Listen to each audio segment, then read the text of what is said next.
Hello everyone, welcome to my YouTube channel. ఈరోజు మరో మంచి వీడియోతో మీ ముందుకు వచ్చేసాను. Front part loading stitching, fully loading stitching. బయటికి డాట్స్ ఎలా కుట్టామో తెలియకుండా, కుట్టు అనేది కనిపించకుండా చాలా అందంగా నీట్గా కుట్టే ప్రాసెస్ ఇది.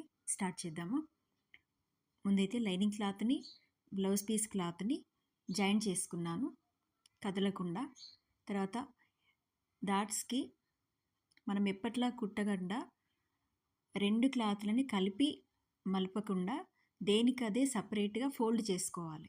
ఫోల్డ్ చేసుకొని కుట్టేయడమే. లైనింగ్ క్లాత్ని సపరేట్గా మలపాలి, అలాగే బ్లౌజ్ క్లాత్ని సపరేట్గా మలిపి స్టిచ్చింగ్ చేయాలి. కుట్టు వేసిన తర్వాత రెండింటిని కలిపేయాలి. ఇలా కనిపిస్తుంది. అదేవిధంగా ఇంకో నెక్స్ట్ డాట్, సైడ్ డాట్స్ కూడా అలాగే కుట్టాలి. అయితే ఇప్పుడు నేను ఇంతకుముందు వేసిన దూరం కుట్టు అనేది విప్పేశాను. ఎందుకంటే ఇప్పుడు ఈ రెండు క్లాతుల్ని సపరేట్గా మలపడానికి రాదు. అందుకని ఫస్ట్ దొడ్డు కుట్టు ఫస్ట్ వేశాను కదా, అది విప్పేసి సైడ్ డాట్స్ అనేవి వేస్తున్నాను.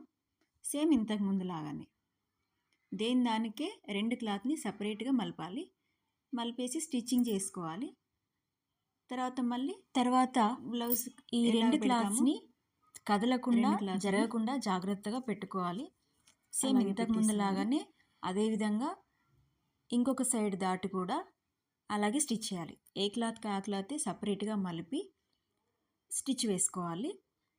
ఈ స్టిచ్ వేసిన తర్వాత చూపిస్తాను. నాకు ఇది క్లాత్ స్టిఫ్గా ఉంది. బ్లౌజ్ పీస్ క్లాత్ స్టిఫ్గా ఉండడం వల్ల నాకు ఎక్కువ కదలడం కానీ జారడం కానీ ఇబ్బందిగా ఏం లేదు. సో తొందరగా స్టిచ్చింగ్ అయిపోయింది. కాస్త నార్మల్గా డైలీ వేర్ శారీస్ అయితే అవి జారడము అవి కొంచెం ఇబ్బందిగా ఉంటుంది. జాగ్రత్తగా కుట్టుకోవాలి. షేప్ అవుట్ అవ్వకుండా చూసుకోవాలి. ఇప్పుడు చివరి డాట్, చంక దగ్గర డాట్ కూడా సేమ్ అదేవిధంగా బ్లౌజ్ పీస్ క్లాత్ సపరేట్గా, లైనింగ్ క్లాత్ సపరేట్గా దేనికి అదే ఫోల్డ్ చేసి కుట్టేసేసుకోవాలి. కుట్టు వేసిన తర్వాత మళ్ళీ రెండు సేమ్ ఆ పార్ట్ అంతా ఫ్రంట్ పార్ట్ మొత్తం ఈక్వల్గా చేసి పెట్టిన తర్వాత ఆ ఎక్స్ట్రాస్ అన్నీ కట్ చేసిన తర్వాత నేను చూపిస్తున్నాను. నాకైతే చాలా నీట్గా వచ్చింది.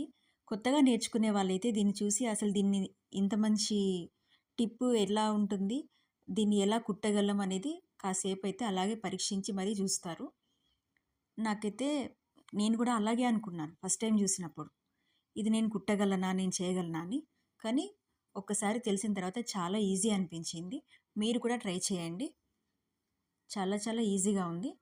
సేమ్ ఇదంతా అయిపోయిన తర్వాత క్రాస్ బెల్ట్ కూడా లోడింగ్ స్టిచ్లోనే చూపిస్తున్నాను. క్రాస్ బెల్ట్ తీసుకొని ఫస్ట్ బ్లౌజ్కి అటాచ్ చేస్తున్నాను. నార్మల్గా ఒకటి బ్లౌజ్ పీస్ క్లాత్, రెండు లైనింగ్ క్లాత్స్ క్రాస్ బెల్ట్లో అటాచ్ చేసిన తర్వాత షోల్డర్ దగ్గర నుంచి ఇలా ఫోల్డ్ చేయాలి. క్రాస్ బెల్ట్ వరకు ఫోల్డ్ చేసి ఆ తర్వాత కొంచెం గ్యాప్ ఇచ్చి ఈ రెండు క్రాస్ బెల్ట్లని తీసుకొని జాయింట్ చేసేయాలి. జాయింట్ చేసిన తర్వాత దాన్ని మళ్ళీ లోపల నుంచి బయటకు తీసేయడమే. ఇది చాలామందికి తెలిసే ఉంటుంది. తెలియని వారి కోసమే ఈ వీడియో. నచ్చితే లైక్ చేయండి, షేర్ చేయండి, బాగుంటే మరొకరికి చెప్పండి. Thanks for watching. చూడండి, అది మొత్తం బయటకు తీసిన తర్వాత చూస్తే సేమ్ బోటిక్ స్టైల్లో లాగా ఎవరికైనా చెప్పినా నమ్మరు ఎంత పెద్ద టైలర్లో కుట్టించుకున్నారు అని. అంతగా బాగుంది. చాలా నీట్గా అందంగా వెనుక వైపు చూసినా కుట్టు కనిపించదు, అసలు డర్టీగా అనిపించదు. చాలా నీట్గా వచ్చింది. నాకైతే చాలా బాగా నచ్చింది. నచ్చితే లైక్ చేయండి. Thanks for watching.